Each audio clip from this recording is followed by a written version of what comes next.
Hello everybody, I am Dr. Muhammad Hayat Razvi. Welcome back to my video lecture on radar systems. The topic of this video is isolation between the transmitter and receiver.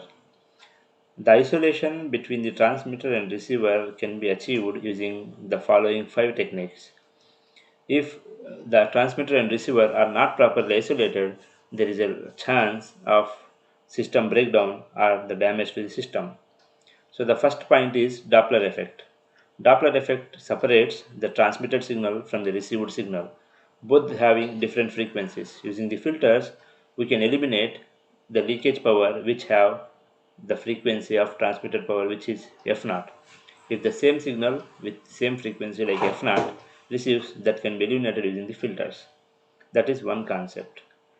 If in some cases we use a single antenna for CW radar, then we can use circulators and hybrid junctions for isolating the transmitter and receiver.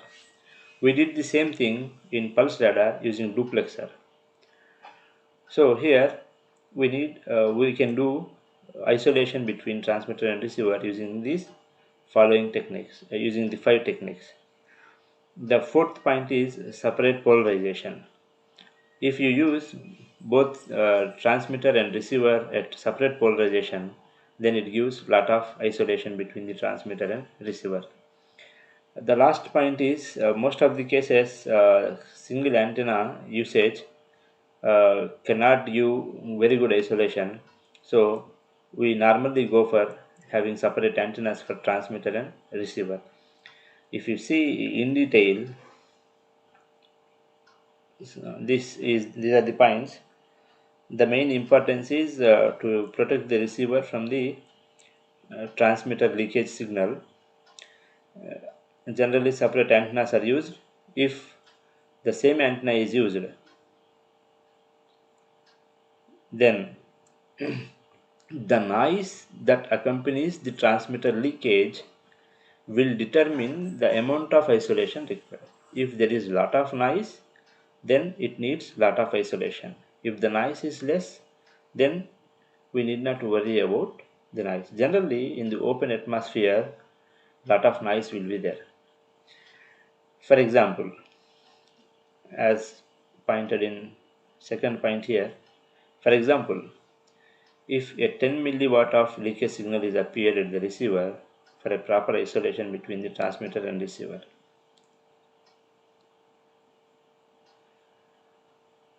a 10 milliwatts of leakage signal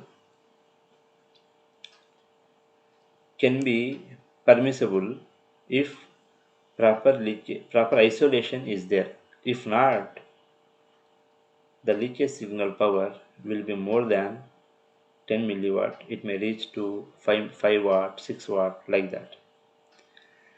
And the transmitter noise that adds up to the leakage signal must be at least at minus 110 dB for a proper reception of 10 to 13 watts of signal.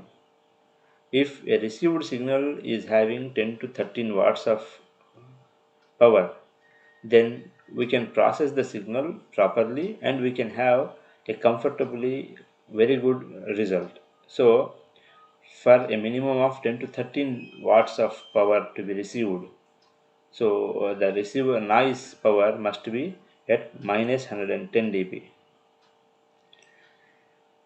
Isolation between the transmitter circuit and the receiver circuit can be achieved using these microwave components, which are hybrid junctions, circulators, turnstile junction, having separate polarizations.